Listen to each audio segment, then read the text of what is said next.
Good evening and welcome to Tucker Carlson tonight. For months and months, all the little Democratic Party mouthpieces you see on television, which is pretty much all of them, lectured you about how there was absolutely no crisis on the Mexican border, and you have to be some kind of white nationalist freak to think otherwise.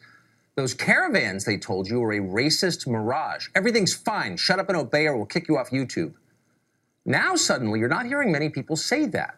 It's too obviously untrue. It's a lie too implausible even for cable news.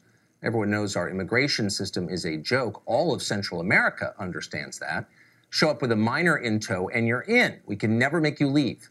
Thousands arrive every day to exploit our weakness now. Millions more are coming.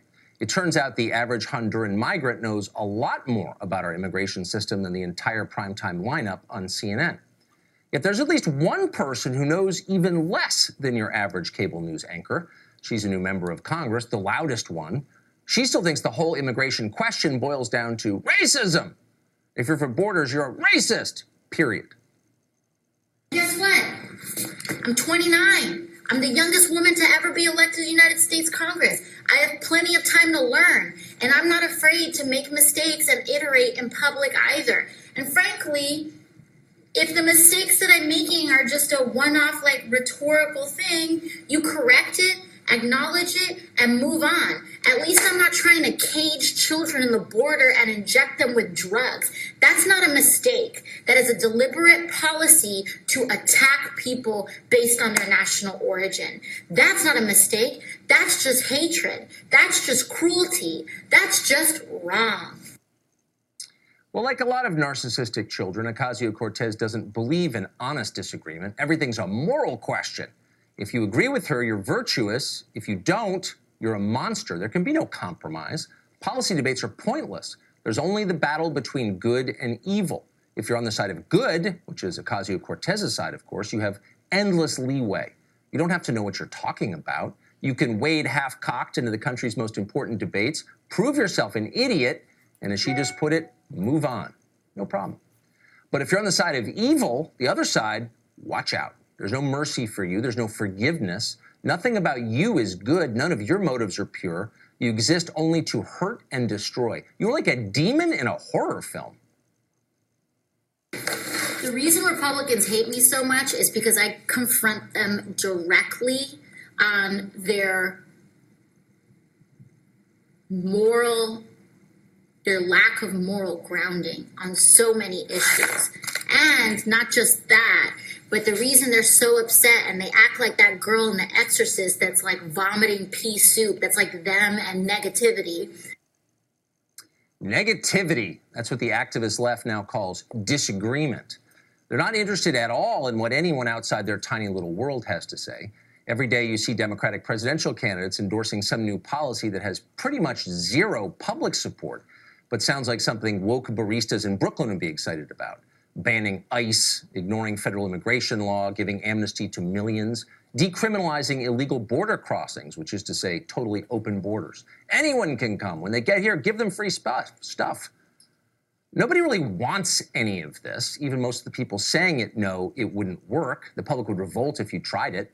If half of Guatemala moved here tomorrow, which is exactly what would happen, it wouldn't help anyone. This is all fantasy. Countries have borders. That's what makes them countries. Someday, the AOC moment will pass. It's too stupid to continue. And at that point, sober Democrats will wake up and rejoin the adult conversation in progress. What do we want from our immigration system? Well, here's some of the questions they should have to answer when that happens. First and most obvious, how many immigrants should we admit every year? What's the ideal number? We currently take a little over 1 million every year legally. Should we double that to over 2 million? How about 10 million immigrants a year? How about 20 million? Is there any number that's too high? And if so, why? While we're at it, what's the ideal population of the United States? Immigration affects population size more than any other factor. We're at about 325 million people in the United States today, and that's a lot. Our highways are crumbling. Many of our cities are painfully overcrowded. How big should we get? 400 million? 600 million? 1 billion people? And if you're pushing to increase the size of our population, and they are, what's your plan for keeping our natural environment pristine? Crowded countries are polluted, every single one of them. Tell us why we should want that here. What sort of skills and education should we look for in immigrants? Not all immigrants are the same. Some start wildly successful companies. Many others go on food stamps. They're not interchangeable widgets. They're human beings. Who should we prefer? What's the ideal level of education an immigrant to this country should have? Big business doesn't want you to ask this question. They like their immigrants low-skilled and cheap. Ocasio-Cortez does too.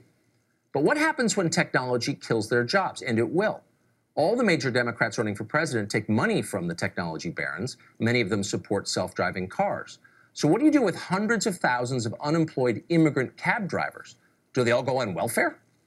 And speaking of, what sort of government services are immigrants entitled to exactly? Democrats promise universal health care. Do immigrants get that too? Who pays for it? How many immigrants can our system support? Do we have enough doctors and nurses and hospitals to treat the number of immigrants we want to admit? Same question for schools.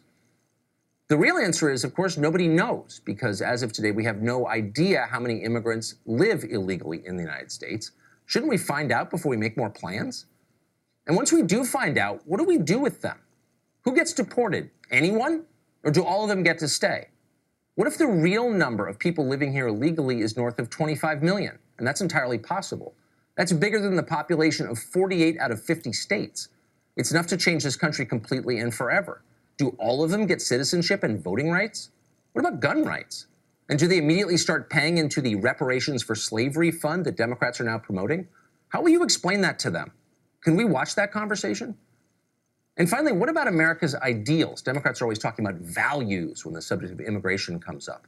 They quote from the poem on the Statue of Liberty and tell you about their grandparents. Well, previous waves of immigrants were asked to buy into this country's most basic ideals: religious pluralism, free speech, political freedom, equality under the law. Our schools made them learn English and tried to instill patriotism. We called it assimilation. We thought it was critical to our social cohesion. Are we still for that? Do we still think we have values to impart? Or do we imagine that huge groups of people with nothing in common can share the same country without fighting each other? It's an important question, maybe the most important question of all. We never hear anyone ask it. Anyone who dares ask it is banned from Twitter. Instead, you hear the endless drone of self-righteous children barking about racism. That's not enough. The decisions we make today about immigration are irreversible. They will help determine the health of the country we leave to our grandchildren. We should be a lot more serious than we are. Enrique Acevedo is a Univision anchor, and